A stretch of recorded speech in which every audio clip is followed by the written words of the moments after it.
Nous rendons gloire à Dieu pour sa présence. Nous rendons gloire à Dieu pour son amour.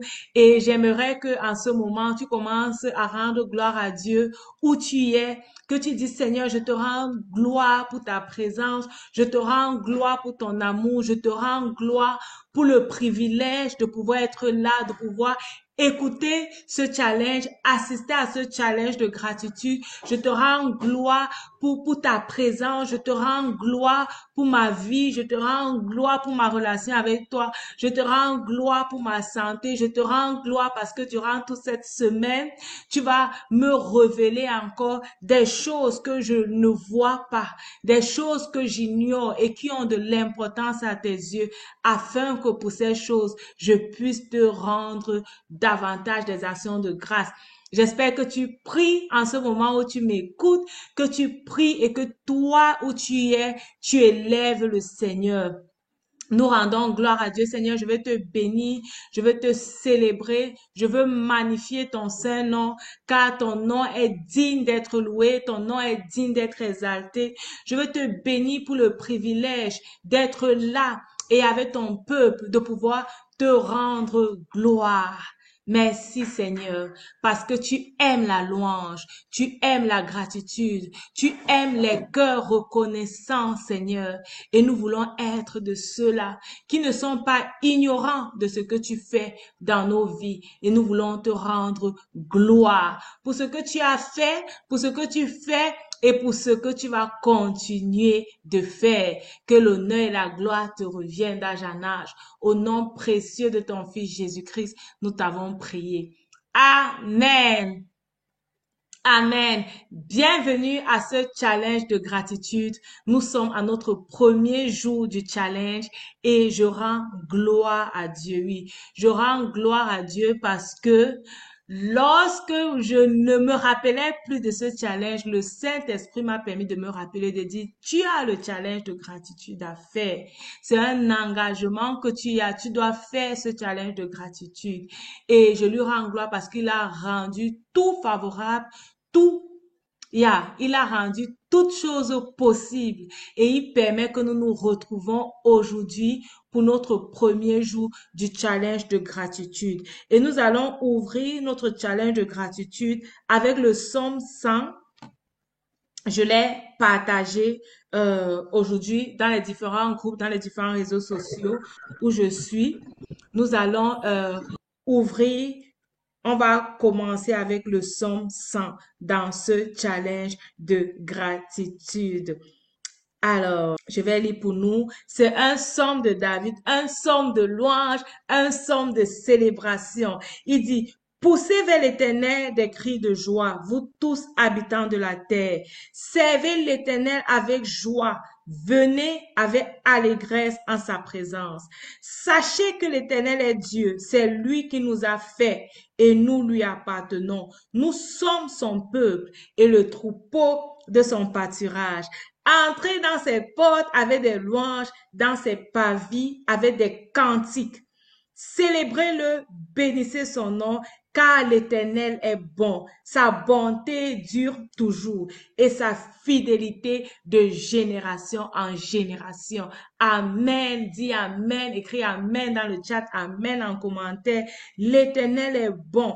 Sa bonté dure toujours et sa fidélité de génération en génération. Si tu ne célèbres pas l'Éternel, tu célèbres qui? Si tu n'adores pas l'Éternel, tu adores qui? Si tu ne sais pas dire merci à Dieu pour ce qu'il fait, tu dis merci à qui? Trois domaines pour lesquels nous allons dire merci à Dieu. Nous allons dire merci à Dieu pour la vie. C'est bien ça, j'ai publié ça également. Nous allons dire pour la vie, pour la relation avec lui et pour la santé. Pour ces trois domaines, nous allons dire merci à Dieu. Pour la vie, pour la relation avec lui et pour la santé. Je vais nous lire Jacques 1, verset 16 à 18. Ne vous y trompez pas, mes frères bien-aimés. Toute grâce excellente et tout don parfait descendent d'en haut, du Père des Lumières, chez lequel il n'y a ni changement, ni ombre de variation. Il nous a engendrés selon sa volonté par la parole de vérité, afin que nous soyons en quelque sorte les prémices de ses créatures. Tout don parfait vient d'en haut. Tout ce que tu as vient de Dieu. La vie que tu as vient de Dieu. Le fait que tu sois enfant de Dieu aujourd'hui vient de lui. La santé que tu as vient de Dieu. Le fait de se lever chaque matin peut nous sembler être un acquis. Le fait de dormir et de se lever, le fait de vaquer à nos occupations, le fait d'être peut-être avec nos enfants, d'être avec notre mari, d'avoir un travail, de vivre, d'avoir ce souffle. Parfois, nous pouvons le prendre pour un acquis. Mais je te dis, ma sœur, je te dis, mon frère, ce n'est pas un acquis, c'est une grâce. C'est une grâce que tu as de dormir et de te réveiller. C'est une grâce que tu as de souffler. Souffle, essaie d'inspirer. Essaie d'inspirer pendant que je te parle. C'est une grâce que tu as de pouvoir le faire. Il y a des gens qui ont été prêts à payer tout pour ça. On peut chercher l'argent, on peut avoir l'argent, on peut avoir beaucoup de biens de ce monde. Mais la vie qu'on a, avec quoi est-ce que nous pouvons l'acheter? Qu'est-ce que tu es prêt à donner pour avoir cette vie? Et même si tu donnais cette chose, est-ce que tu devais avoir cette vie?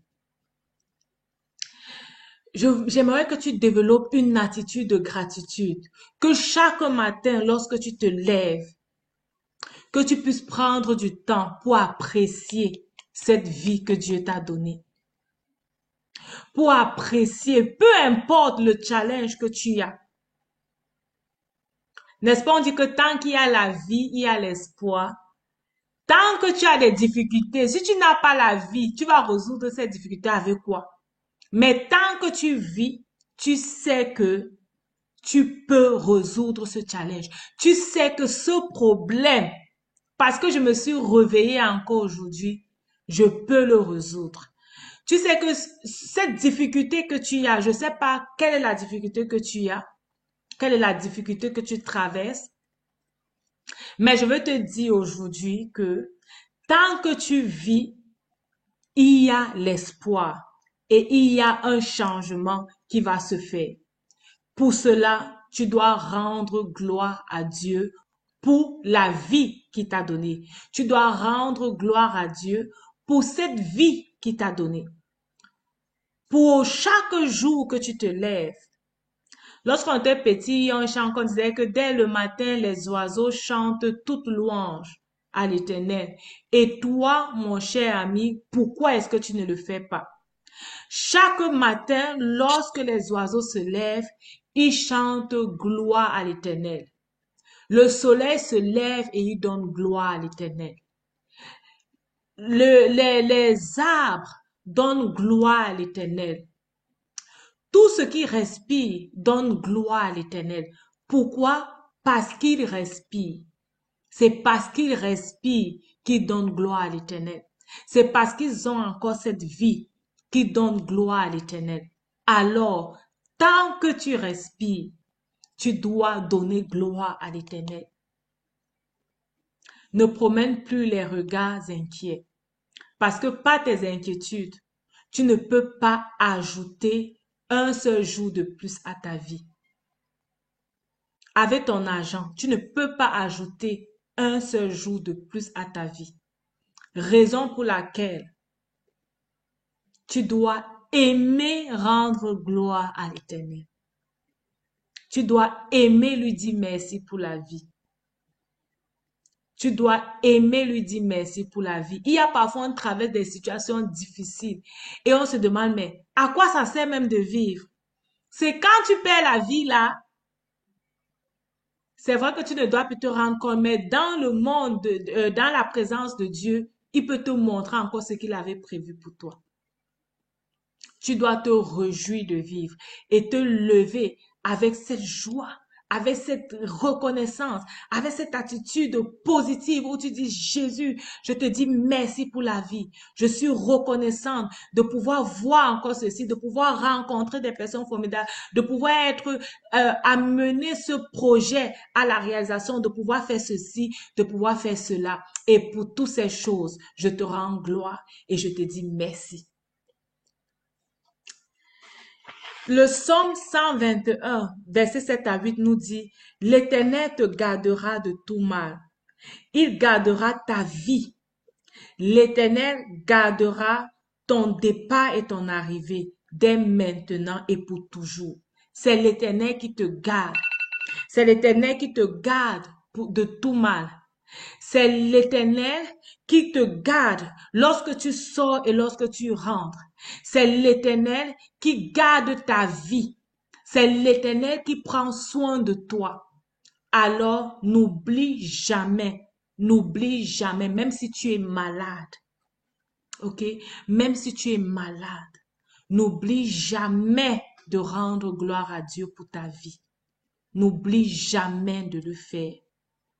N'oublie jamais de le faire. La deuxième chose pour laquelle tu dois rendre gloire à Dieu, et nous voulons rendre gloire à Dieu aujourd'hui, c'est pour la relation avec Dieu. L'appartenance à Dieu, c'est une grâce. C'est une grâce. C'est quand tu commences à parler de Dieu aux gens, quand tu commences à soupirer après le salut des personnes, que tu comprends que le fait d'appartenir à Dieu, c'est une grâce. Les gens ont 1001 raisons pour rejeter Dieu. 1001 raisons pour vivre loin de lui. Si toi, tu vis en Dieu, si toi, tu as Dieu, tu dois savoir que c'est une grâce. Et pour cela, tu dois lui dire merci.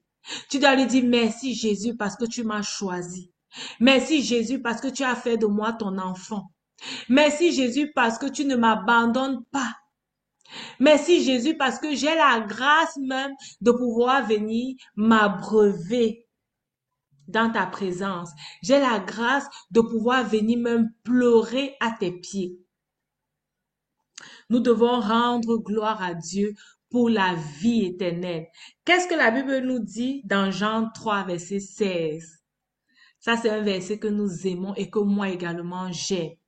Car Dieu a tant aimé le monde qu'il a donné son Fils unique. Dieu a tant aimé le monde qu'il a envoyé Jésus afin que quiconque croit en lui ne périsse point, mais qu'il ait la vie éternelle.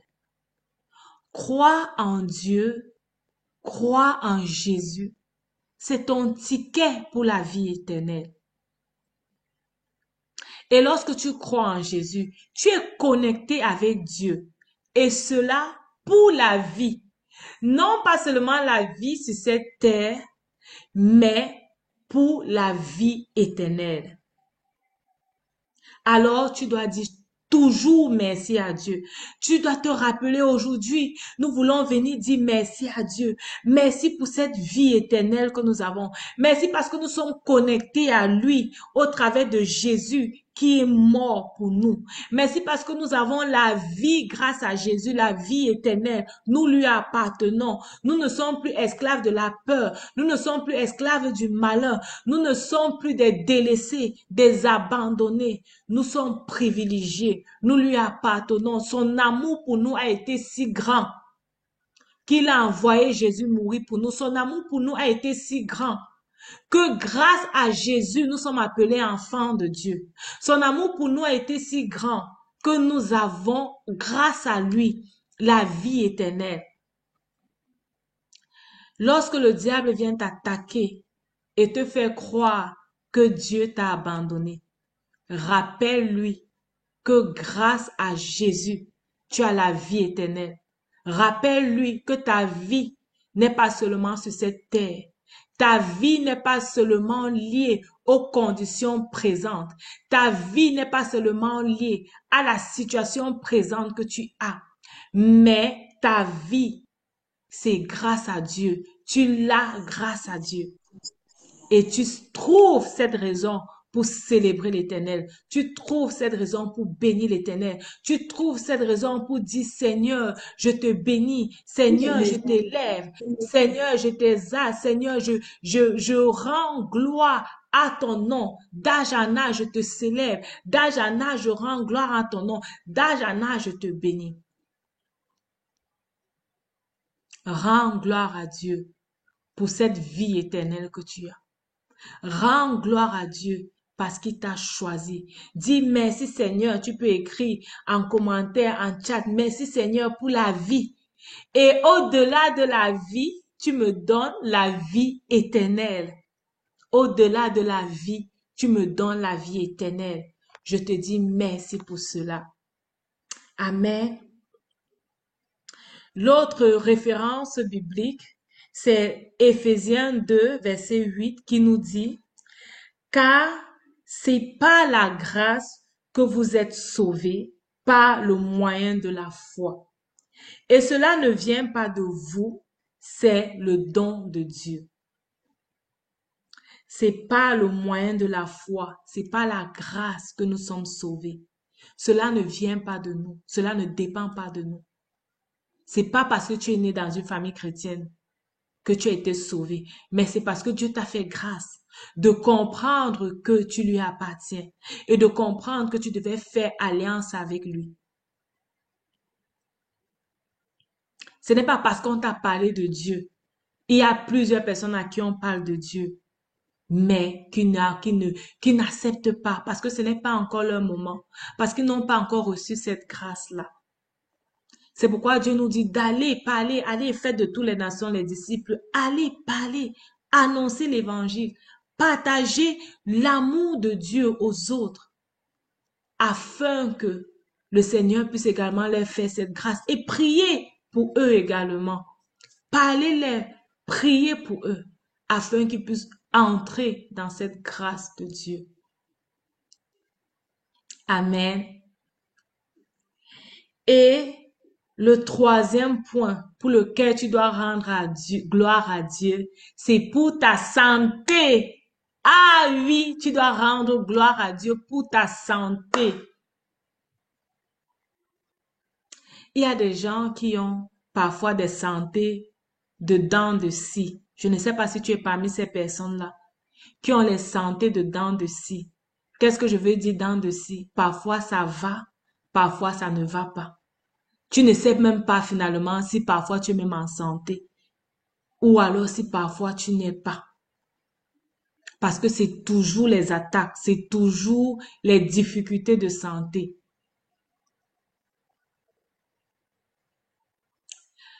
Le Seigneur aimerait que tu lui rendes gloire pour ta santé. Peu importe la cadence, peu importe la cadence, tu lui rends gloire pour ta santé. Merci pour la santé que tu as.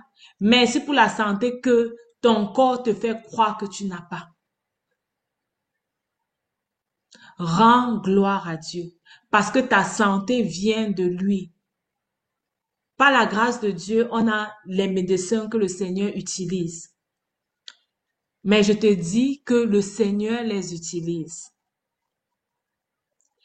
Parce que il y a parfois même, tu arrives dans des hôpitaux, je parlais encore avec certaines personnes, tu arrives même à l'hôpital, tu as l'argent, mais tu ne comprends pas ce qui se passe. Tu ne comprends même pas le traitement qu'on te donne. Tu arrives avec une maladie, tu sors avec une autre. Tu ne sais pas si c'est sur toi qu'on est en train de tester un produit ou c'est sur, ou qu'est-ce qui se passe. La santé, c'est le meilleur, qu'est-ce que je veux dire? C'est le bien le plus précieux de cette terre. C'est le bien le plus précieux. Parce que si tu n'as pas cette santé-là, il y a beaucoup de choses que tu ne pourras pas faire. Tu pourras être même en vie, mais tu ne pourras pas profiter de la vie. Donc, tu dois apprendre à rendre gloire à Dieu pour ta santé et à proclamer la santé de Dieu dans ta vie. Proclamer la santé de Dieu, proclamer ce que Dieu dit. Proclamer, même lorsque tu es malade, proclamer que Jésus-Christ est mort à la croix pour porter tes maladies, afin que par ses meurtrissures, tu sois guéri. Et c'est pour ça que tu rends gloire à Dieu. Parce que ta santé avait déjà été payée à la croix par Jésus. Que tu vives dans cette santé-là ou pas, Jésus a payé le prix afin que tu sois en santé. Alors tu le déclares, tu le crois et tu rends gloire à Dieu pour cela. Et tu vois comment le Seigneur te fait du bien. Lorsque tu commences à rendre gloire à Dieu pour ta santé, tu apprends à apprécier la main de Dieu dans ta vie. Tu apprends à apprécier la main de Dieu pour ta vie. Le verset qu'on a lu au départ de Jacques 1, à partir du verset 16, il dit au verset 17, toute grâce excellente et tout don parfait descendent d'en haut. La santé, c'est une grâce. La santé, c'est une grâce qui vient de Dieu. Et le Seigneur attend que tu lui rendes gloire pour ta santé et que tu lui dises merci. Chaque jour que tu te lèves, chaque jour que tu vis, aussi longtemps que tu vis, tu dois rendre gloire à Dieu. Aujourd'hui, nous avons vu trois grâces qui sont imméritées pour lesquelles nous devons ou pour lesquelles nous devons rendre gloire à Dieu. Pour la vie qu'il nous donne, la vie qu'il te donne, pour ta relation avec lui et pour ta santé. Apprends à rendre gloire à Dieu pour ces trois choses chaque jour. Et je te dis, tu vas me donner des témoignages. Lorsque tu apprends à vivre dans la gratitude, ta vie n'est pas pareille. Des choses peuvent arriver. Le vent peut passer, le tonnerre, les difficultés. Mais tu sais que Dieu est avec toi. Et parce que tu sais qu'il est avec toi, parce que tu sais qu'il est dans ta barque, tout va bien. Ton corps peut être ébranlé. Ta mine peut changer. C'est normal, nous sommes humains. Est-ce que on est humain? Quand on tape, ça fait mal. Même Jésus, quand on l'a tapé, il a eu mal, il a saigné. Il a pleuré aussi lorsque Lazare est mort, en voyant les sœurs de Lazare. Ça veut dire que nous sommes humains. Notre corps, notre chair, notre âme peuvent être ébranlés, peuvent être terrassés. Mais lorsqu'on est dans la gratitude, ça touche notre esprit. Ça va au-delà de notre âme. Ça touche notre esprit. Et nous retrouvons notre force en Dieu. Nous retrouvons cette joie en Dieu. Nous retrouvons cette assurance en Dieu. Et nous savons que tant que nous vivons et tant que le Seigneur est dans notre barque, tout va bien pour nous. Alors, j'aimerais que tu commences à rendre gloire à Dieu, que tu commences à lui dire merci pour la vie qu'il t'a donnée, parce que tu es encore en vie aujourd'hui, que tu commences à lui dire merci pour la santé, merci pour le fait d'être connecté à lui, que tu commences à lui dire merci, que tu lui rendes gloire, que tu le célèbres, que tu l'adores et que tu les aides. Alléluia. Alléluia.